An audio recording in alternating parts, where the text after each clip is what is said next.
for this gorgeous Valentine's Day. Thank you so much for being our Valentine today, LCK fans.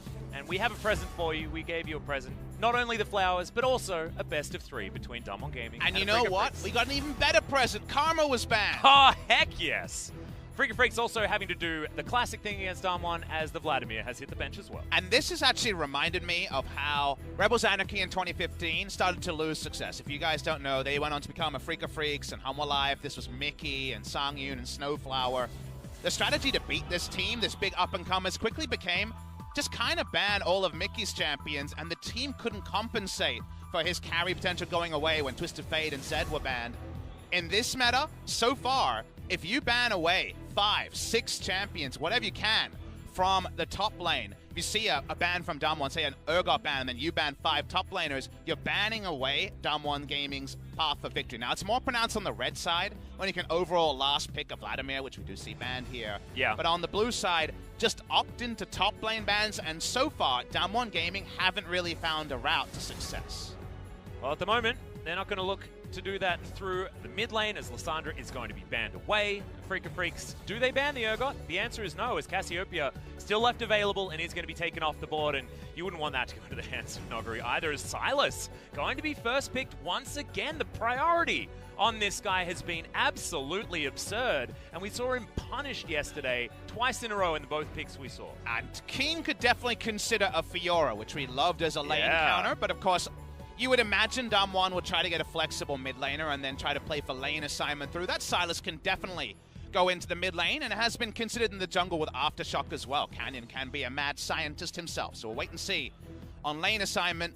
Now, remember that when we really kind of derided SKT for first picking Silas, that was with Karma, Ezreal, lots of meta abusers of the Frostmancy also available. Wow. Those aren't available here. And Afreeca actually just respond with a power bot lane.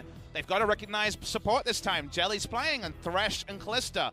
Definitely no bones about where these two are going. They're going bot. Yep, exactly right. But the classic counter in the Nocturne is still available if Canyon wants to snap that one up, and I have a feeling that the Afreeca Freecs know that that is a possibility. Tahm Kench still left on the board and will be taken away, as Canyon looking to go back to an old favorite. 20 seconds to go.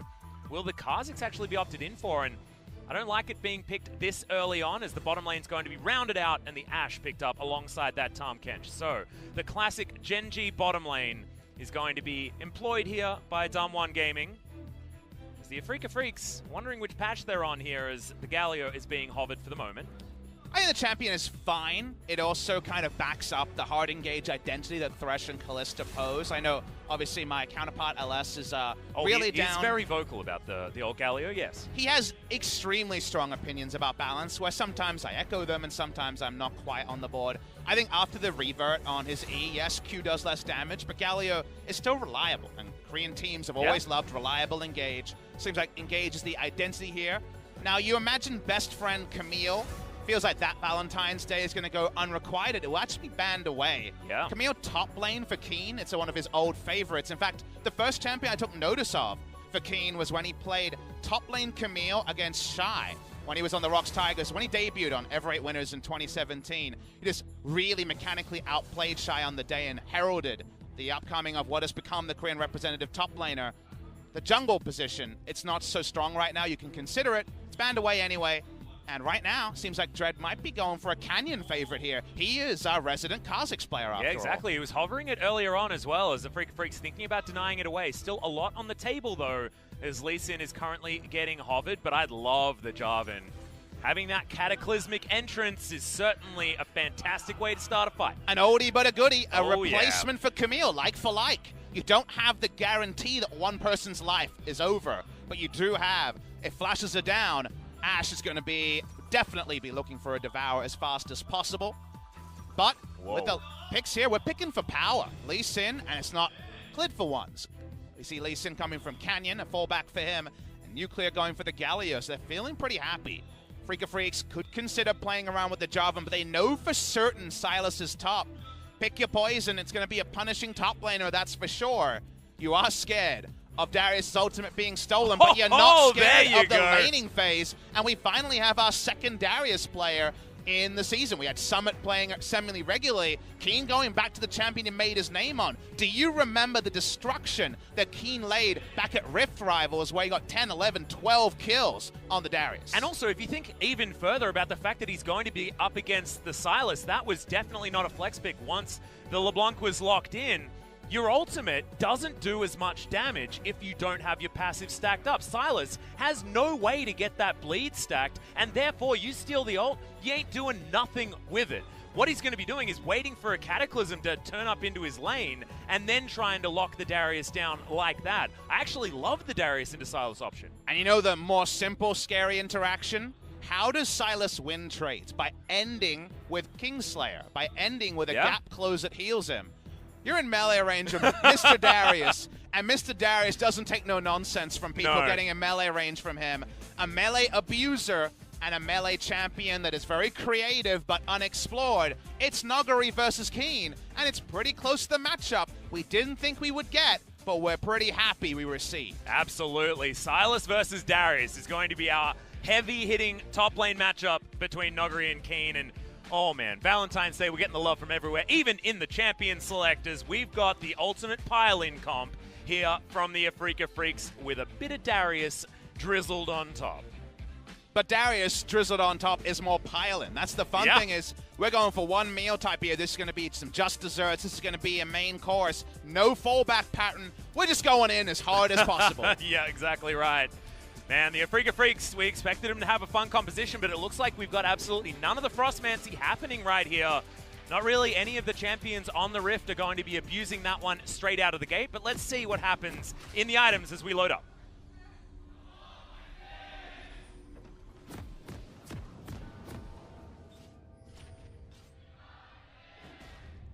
DAMWON and Afreeca fans, still a very full LoL Park here today.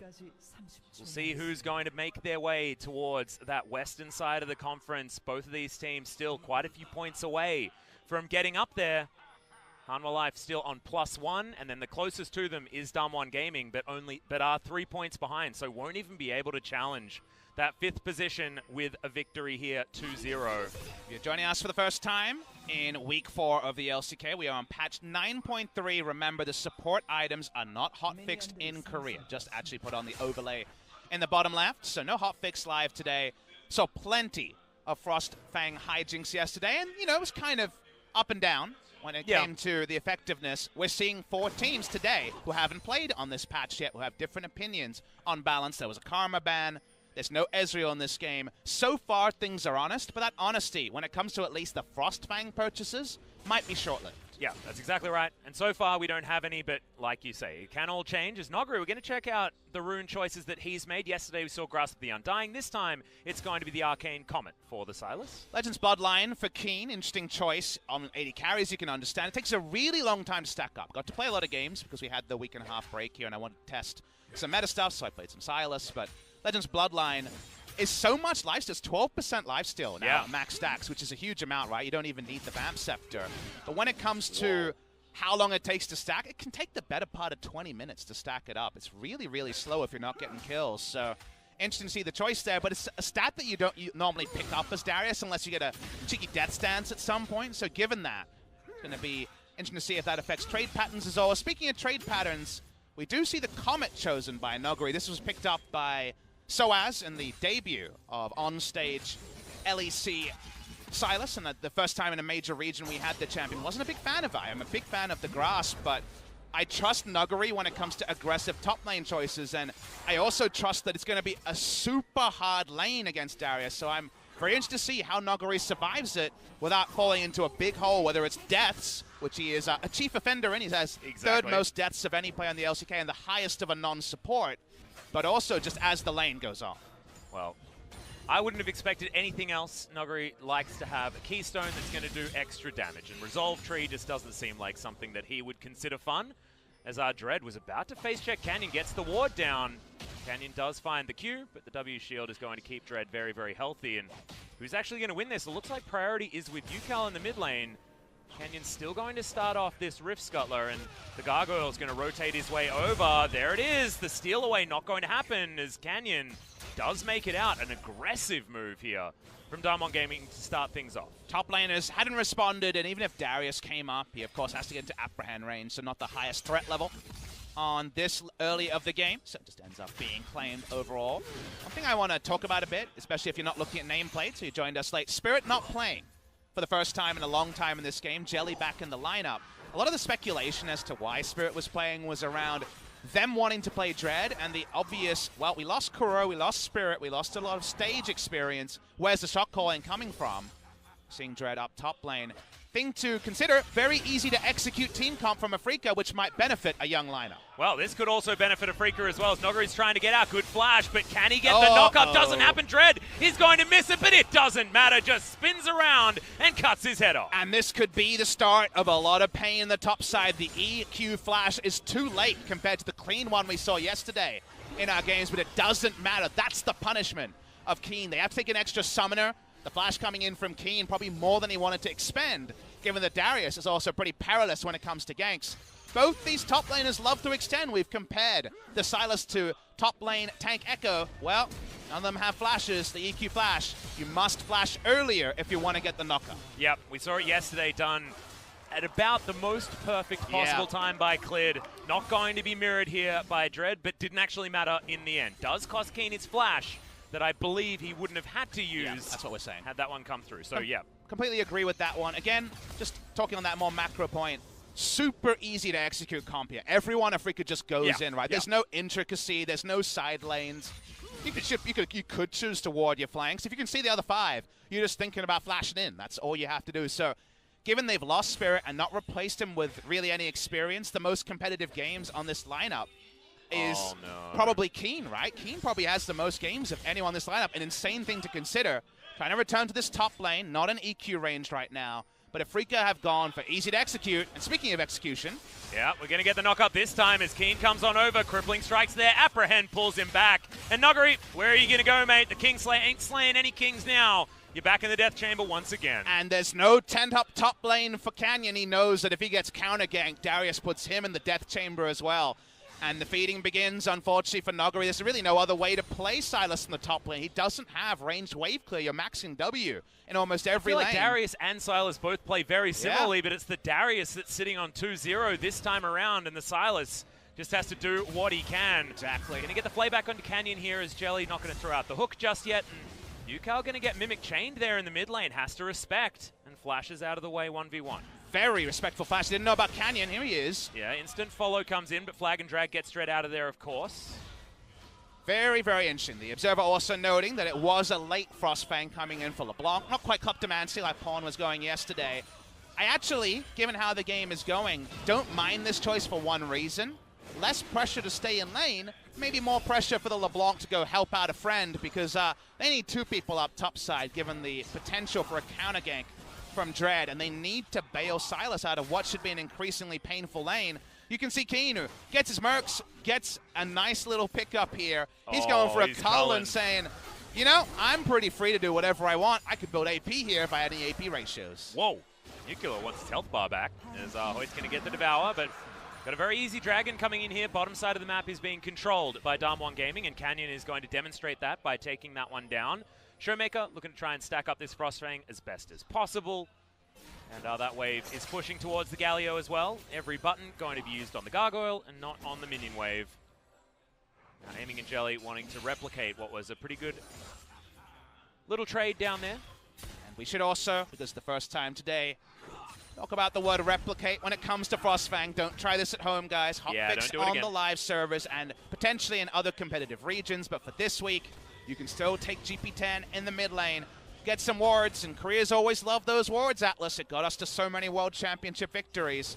Wards will be back eventually in the mid lane for Showmaker. Yep, Showmaker going to be the one doing it. You can see Yukal is stepping away from that particular option as Jelly going to be pulled in with the Fates Call. They go for the Tahm Kench as the play does come back immediately. The cleanse does go down as Dread can't find his way in. DAMWON Gaming find the safety of their turret. Actually a pretty poor play there. There was really no chance of taking down Flash heal, cleanse Tahm Kench with all summoners up. Doesn't even have to blow the flash, but re-engage. Yeah, Arrow's going to land on Aiming, but he does manage to take the Lantern, get out of the way, and the Control ward does not stop it. Yeah, the control ward timing there was off, so not actually able to block it. Uzi somewhere nods in appreciation that perhaps someone would not fully nail that particular denial. I wonder if he'll be playing soon now that Lunar New Year is over. I mean, that's what I heard. Traditionally, that's been the way. Yep. As Keen continues to play very aggressively up towards the top side, has a huge minion wave stacked up. We'll see whether he actually decides to sit underneath the turret and get another turret plate. Already one going down up here on the top side of the map, and it's going to translate into about 1,000 gold being the lead here for Afreeca Freecs. Very interesting second point in Apprehend put down to try to surprise Nogari with cooldowns. Speaking of surprise. Yeah, Showmaker actually going to get taunted up. Canyon biding his time and waiting, but doesn't land the Q on the right target and isn't going to go for the kickback onto Dread because Flag and Drag will, of course, always bring you to your flag no matter what you do. One of the other reasons for that engaged bot lane was to blow flashes for the Jarvan ult, Galio 100% kill play to mimic that Camille Galio engage of yore. No flashes down on DAMWON, so right now that's not that guaranteed kill button. Speaking of guaranteed, though, that's a lot of Afreeca members, including Darius, walking up, so the blue buff steal here should be pretty reliable. The vision gives Nuclear a chance to tell his teammates about what's happening, but can they do anything about it? Well, Dread's is going to be able to grab this one as the hook is going to land. Oh, see you later, Silas. And Nogari's going to do Nogari things and continue being the only deaths on his team. And Nogari did this in the Kesper Cup, that final loss to Griffin in the semifinals. He died 10 times or more on Urgot in a 30-minute game. He is known to really only play for lane and show lane pressure. That's why he takes so many bans. No ult up. No ult is up for Nuclear, we should note there. So smart of aiming to kite away. There's no other way to play this lane, and it's one of those criticisms of Silas. There was no way to play against the Fiora when she hit her Ravenous Hydra power spike in the last game we saw. And now it's another matchup that would do well into Echo. The Darius does very well against the Silas and the play patterns there, and we're just waiting for DAMWON to find a way to get any relevance from Nogari. Well, it's not happening anytime soon, Papa, and they're going to have to look elsewhere to try and carry them through what is a pretty nightmare early game. Almost 2,000 gold is going to be the lead after that kill does come in. The scary part is that we know what Darius can do. We play a lot in Korean solo queue where Darius still reigns supreme, absolutely. But they don't know what the Chaos solo queue summoner players. I always talk about the Ghost Flash Darius. Oh, baby. Every elo range, doesn't matter if you're in bronze or diamond, they're taking Ghost Flash. Pro play, you have different responsibilities, sadly, but Ghost Flash Darius is the new Shaco when it comes to Korean champions. I feel like it went Shaco to every game Lee Sin, every meta to Darius. Yep. And there's also a few options, but Trinity Force is the most dominant first choice here. I'd expect Keen to go towards that, but Black Cleaver is, of course, an option if you would like. You almost never see anything other than Trinity Force in pro play since the last time Darius was in meta, which was, late last year. Yep. As a oopsie. Spirit in the back, because I wouldn't have done that, coach. Sub me in. A zoning stasis usage by the Thresh there. I don't know why he was zoning. They weren't anywhere near. It's Jelly demonstrating that he is the golden boy. You see Trinity Force purely because the play pattern in Teamfight is ult-auto, so you're getting a Trinity Force auto every time to have a bit more teamfight impact rather than Black Cleaver. So that is the big reason we see Trinity Force every time. Yep. Seeing a lot of zoning here. Showmaker was at around 36 CS previously. He is CSing, you'll notice, to some degree, as his quest is now cashed in. So he's slowed very early, actually. I think he had 36 CS, then went for the quest, and then around 10 minutes had the cash in. So interesting to see those timings, and the hurt onto a Galio is always there.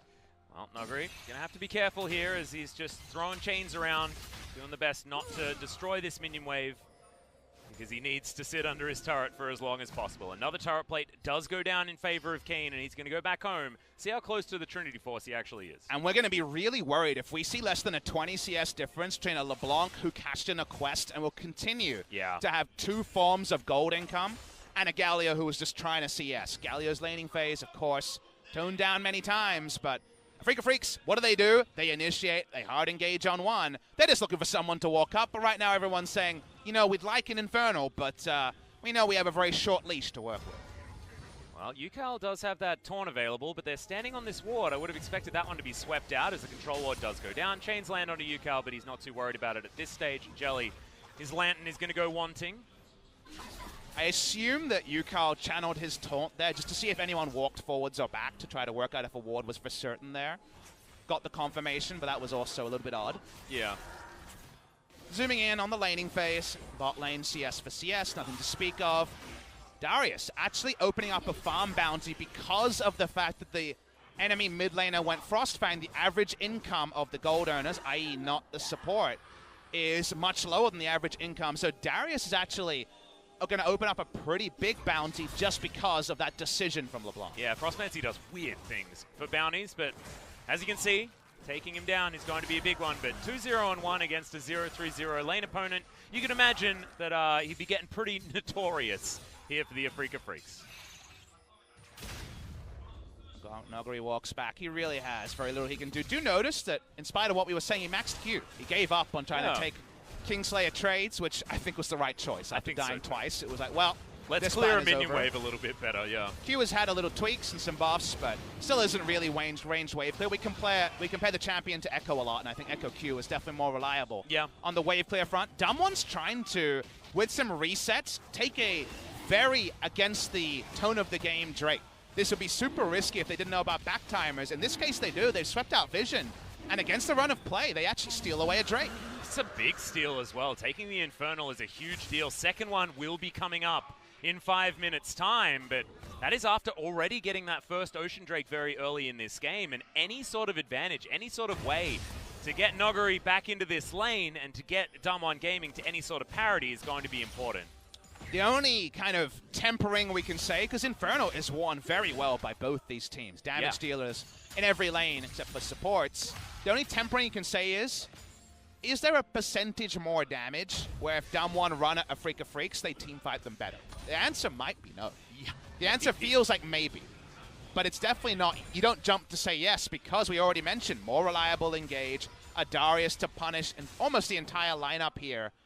It might be close to an acceptable loss, but given how well DAMWON wear the Inferno, it is actually DAMWON being very smart macro-wise at playing around back timings, something that DAMWON have kind of started to deceive on, especially with Nuguri's pension to be gained. Yeah, I actually really like it. After we come back from the Lunar New Year break, seeing DAMWON Gaming playing with a little bit more finesse, maybe apart from what's happening on the top side of the map.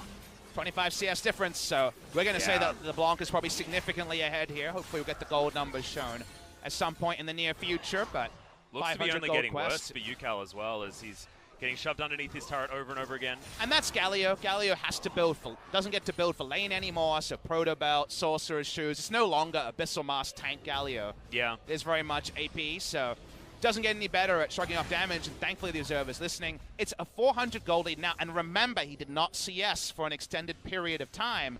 And this also he missed out on the kill that UCAL picked up earlier on. And now he kills 6 out of 6 minions and gets 45 damage from 3 auto attacks or some harassment. So double gold generation means that gold lead should definitely increase outside of Afreeca Freecs, getting some of those engagements and fighting over something like a Drake or a Rift Herald, a good way to get a fight. Yeah, Shelly's going to be here, and UCAL has the heroic entrance available. Won't actually have to use it. He's already here. Abyssal Voyage to come on over. Taunt doesn't find any joy as the Q is going to land, but the Gargoyle is not the target that they wanted as Nuguri picks up the ult and throws in the heroic entrance there as well. UCAL immediately knocked up and has to flash to get out of the way, but Nuguri has to go golden to keep himself alive. Dread diving on forward. There's the hero's entrance coming in for Afreeca Freecs. This time it's Showmaker darting in and around this fight, and UCAL eventually does fall down. Dread gets the tribute, can make his way back in, but decides he doesn't want to as the Ash is popping off and aiming. Cannot do enough. Nuguri with the god-tier team fight. Absolutely true, and also super well played by Showmaker to start it. We saw Galio ult look like a visual bug, but no, that was the stolen Galio ult at the start coming from Nuguri.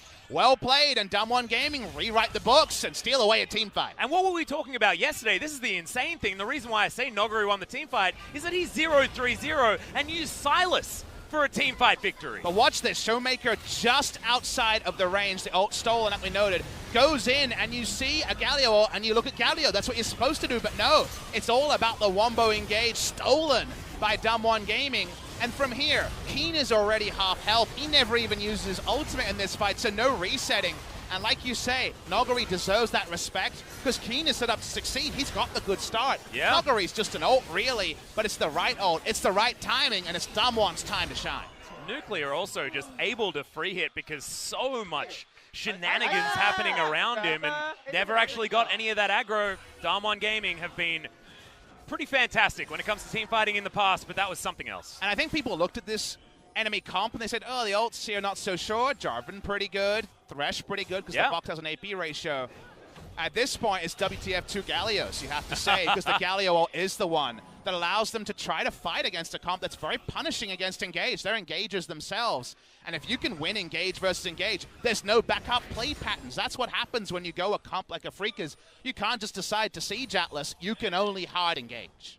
And I actually really do like being able to pick up that Hero's Entrance if you want to. The box also could be a very interesting one if Nuguri wants to throw that one into the mix as well. But just the way that they controlled that team fight and the way they played around. Such incredible hard engage coming in for the Afreeca Freecs. Yes, Afreeca botched that one up, but you have to hand it to DAMWON to be able to just finesse a team fight like that. Dread, amusingly visual bugging at the top. Yeah. I like how visual bugging is becoming an adjective now. It's a normal thing. Maybe that'll get into the Oxford Dictionary soon. You can always tell if someone's a seasoned LCK viewer or not when they question mark when there's a visual bug. We're ready for it. We're normal. We're used to it. Exactly right. Is Dread. Oh. He's not used to that. No, he doesn't want to get used to that. And Showmaker's not done. Snaps back. Yeah, going to pop on over. Reset on the blue buff, but DAMWON can grab that one if they want to. Back is going to come in, and we have to point out that Dread did manage to pick up the Rift Herald. So can throw that down and still sitting on 0-0-5 on the Jarvan. The early game certainly was good, and 0-3-4 now for Nuguri on the top side of the map, and not much of a CS gap between the two. And a bounty was cashed in on the side of DAMWON. Nuclear Actually I was about to say, I believe he was, and he also has a big bounty of his own.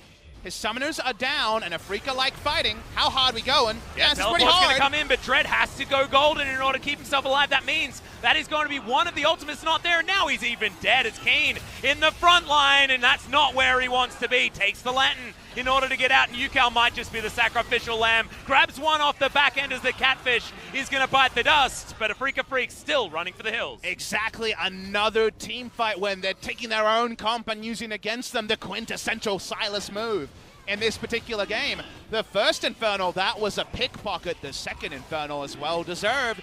And DAMWON Gaming, they're looking like they're ready for a fight, Atlas. Yeah, they turn everything around. I don't know how the Afreeca Freecs, with a team comp like this, are failing when it comes to just the team fights. Their laning phase looked great, but it's the team fights that they've fallen over. And that's just not what you'd expect with this particular lineup of champions. But is this what we expect with this particular lineup of players? Because remember, Spirit is not there. Keen, very young player when he debuted in the second round robin of 2017 summer, is their most experienced player. Shot calling is something that Spirit could be hypothesized to be bringing when he was in the lineup. He's no longer there. Jelly might have been around the squad, but it's just not the same, Atlas. And this is supposed to be easy to execute. Just kind of press your R buttons and make it work.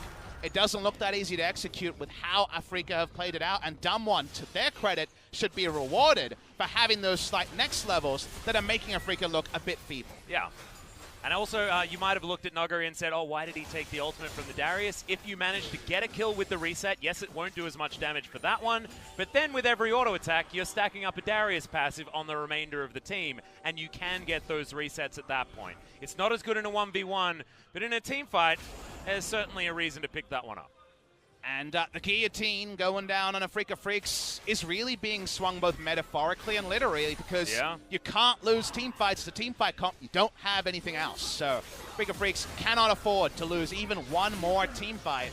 They push up here. He's Dread. He's almost dead already. He dives on forward. The Hero's Entrance does eventually come on down, but they do have the Grey Health. They've got the Devour, and Nuclear will get played back, but is it actually creating enough distance? Is Keen not going to get the ultimate as Nuclear is able to flash out of the way and go golden. Now the gap is going to be closed here as Aiming still dancing around this fight, but Nuguri picks up the kill on the Gargoyle. DAMWON Gaming trying to get what they can as Keen's diving in there, but Aiming is still alive. Well, not for long, as there's the double distort, and Showmaker grabs that kill. Showmaker was on the outside for a long time, but his team wasn't getting routed as he waited for his moment, and when he chose his moment, he made sure that it'd be all about him. A bounty goes down on Ashe, but a bounty being brought up onto Showmaker. 2 members alive means that mid lane turret starts to go down. Afreeca Freecs, they're kind of falling apart at the seams, Atlas, and it doesn't seem like there's any ELO heaven at the end of this game. And we were asking, how the heck is Nuguri going to get back into this game? Well, Papa Smithy, he's back in the game. It's already happened. He's 3-4-6 now. And remember, he was 0-3-0 at the start of this one as we check out what happened. Is poked out by a Mimic Distortion. Goes in anyway because they know Flash is down. on Ash, or at least they think they'll get the engage down. They do. Nuclear continues to fight. Eventually does go down through stasis, but Showmaker spends a lot of this waiting for his moments, and it ends up being a pretty inspired choice, because Canyon can fight with the rest of the lineup for a while. The reset doesn't kill Canyon. Auto, Trinity Force proc does most of the health bar, but not enough to actually kill him. Stasis still up. Outfought in the end by DAMWON, but not by a lot. Yeah, and neither of the Darius ults actually did any damage. The Noxian Guillotine was just a little bit too far away from Noguri in order to get that reset. Does manage to get the kill onto UCal, but is sacrificed in the end, and things can go very, very differently if that reset is actually achieved from either of these ultimates on each side. We got a lot of resets, because Ren sets are a thing too, yeah, right? Dude. For the Kalista herself has her 2 core items. Notice the last fight was one of those stasis fiestas. The stopwatches are broken. Everyone's fake Rolex has been taken by the cops. Yeah, and now exactly. There is only 1 Rolex left on Noguri, and no one else has a stopwatch. So if this Darius starts swinging, I think it could potentially be to a large benefit. Yeah, the question is which Darius is going to be swinging, because we saw Noguri picking that one up pretty nicely as he got that kill onto UCal, just a hair's breadth away from resetting his way all over the team fight. Will he be picking that one up yet again, is the question.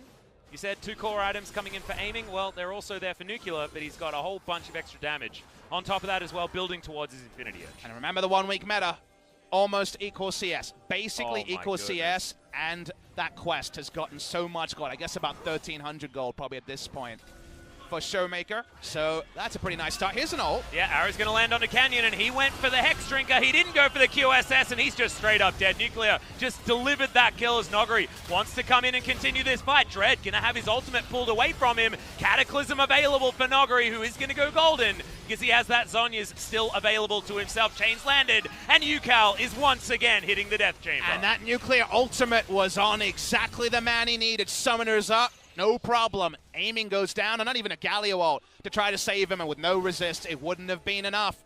Nuclear's been looking for his one true pairing. He's been a bit indifferent on AD carry this season. Maybe the Ashe, with Ashe very strong in the meta right now, might be a big thing to help Canyon find his man in the early game, and Nuclear start the fights, which is all they need. Yeah, 6,000 gold is now the lead, and the Baron has been started up. It is down very, very low, but Dread is going to pull his way forward. They do know that he's around here, and Keen is going to get over that well, but Dread just has no health, and Noguri's going to finish that one off. One of the chains isn't going to hit there, and the Baron, it falls, and DAMWON Gaming take everything they want. Yoink, says Noguri. I'll have a Cataclysm now, and goes to his death as Prince Jarvan the 4th. We're going to watch the replay of how it started. This is all about an Ashe arrow. The Midas touch from Nuclear to get that kick as well from Canyon guarantees it. There's just no peeling and engage like that. Just too far up is aiming. Player who himself has been in and out of the lineup. It really does feel a bit mishmash on the side of Afreeca Freecs, and even a week and a half hasn't taken away some of the rustiness of a lineup that hasn't had a lot of stage time to gel. Yeah, exactly right. Feels like DAMWON Gaming have really hit the practice room hard and made sure that these mid-games have been tidied up, because that early game was not exactly what they wanted. Bottom side of the map did go well for them, but Noguri got completely pummeled. But now he's sitting on 4, 4, and 7. He's got a Leandri's Torment and a Proto Belt, 10 stacks on his Dark Seal somehow. It's a very different game to what I was expecting after the early game. Let's have some surface level analysis of DAMWON Gaming this game. Noguri got ultra camped. And it's done more damage than Keen? Noguri got ultra camped, and then it looks like the team will win. How many times have we said that this season? Yeah, that's a good point. 0 times. Did that happen at Kesper Cup? No. It is very significant that DAMWON Gaming have been able to salvage and also maintain their mental, because they have definitely been a team that has looked like and worn losses. They've definitely taken beatings and then kind of rolled over or not been able to fight back like some of our veteran squads can. So very important to note that in a game where Noguri looked like he might be zombie pushing for the majority of this game and just giving free kills to Keen, that has not happened. Yeah. Well, we'll see whether they can close this one out. It is looking like the answer is yes, double. Infernal, almost a 10,000 gold lead, but Fat Lady still hasn't started singing just yet, as the Afreeca Freecs still looking to defend their base. Inhibitor turrets still available, and they still have pretty terrifying team composition if they can get it on their terms. You get that first Darius ult, and anything can happen, Atlas, so we'll wait and see what happens. Yeah, who gets the reset? Is it aiming, or is it going to be Keen? And just needs to be one of them, and things could go catastrophically wrong here for DAMWON, but they're just playing them around the map, and Dread is just so far behind on this Jarvan. Extra variable, watch for what ult Noguri steals, if it's a pre-steal or if it's a team fight steal. Because remember, level 16, you get that first ult, you use it. We're not talking about much cooldown reduction required to have pretty low cooldowns. That's already aiming. Yeah, Amy's got hit by another one, and Nuclear just picks it up. Jelly flies on forward, but that Fate's Call is not the Fate that you wanted. Flashes over the wall of the box and picks up the double, and now the Afreeca Freecs are just flying towards a quadra kill for the Ashe. Dread gets onto the fountain, and DAMWON Gaming say, if you're not going to give me the Penta, then I'm just going to end the game. Nuclear does his best prey impression, brings back the frontline Ashe, and it works so well. Kane, what was that? We're looking for the quadra, we don't get it. It's going to be Silas that denies that kill, and it's just a little flag that comes down from Prince Jarvan, and the Nexus explodes. But it's not a little result for two teams short on confidence. Big win for DAMWON Gaming in game number 1. And through an unlikely vessel, this was all about Nuclear on the Ashe this game, killing the enemy Kalista twice in a row, once with an arrow, the second time with some great frontlining to guarantee a solo kill in a team fight. Peculiar to see, but truly happening. Afreeca race back to talk to Nofe and the rest of the coaches. DAMWON Gaming should savor a very impressive victory, specifically the texture and the way in which they won. Their top laner, their vanguard of carry, was behind. No matter, they out-team fought a team-fighting comp and won game number 1. Yeah, and you talk about Nuclear, I want to shout out Showmaker there in the mid lane. Didn't die, I believe, in that entire game, and his LeBlanc was so incredibly clean. Yes, he did abuse the Frostmancy a little bit. However, if you're on a champion that can, you may as well when it's on this patch, you know? It's there on the dinner table, it's for free. This buffet is only available for a week. You may as well utilize Look, if you're playing with your friends and there's something that you could abuse and you choose not to because you're not feeling it, I get it. But when you're in a pro game and it's been decided to be enabled, and both sides you can do it, min-max everything you can do, because winning is what it's all about, and it's an even playing field. Everyone has access to the strategy. If you use it, you might win, you might lose. In this case, it got him so much gold. Yeah, it did get him so much gold, but also he was able to deny so many of Dread's engages. You can see how much damage he was able to rack up as well, 24,000. A lot of it was to do with making that cash money against the Gargoyle in the mid lane. But man, we looked at this Afreeca Freecs comp, we said, wow, it goes forward really well. And then there was a 2-0 Darius by about 5 minutes in. It all looked like the pieces were stacked up, but the beauty of this game was the fact that it denied our expectations, and DAMWON Gaming just took it to the Afreeca Freecs. And the fact that they took it so decisively. Remember, they just ended the game. This did not drag out like some of the games yesterday. 2 arrows, 2 great plays from Nuclear. Job done. Yeah, absolutely fantastic stuff. But this is a best-of-3 series, thank goodness, so we get to see whether the Afreeca Freecs can fight back and whether Spirit is going to be joining the roster. We'll see you after the break.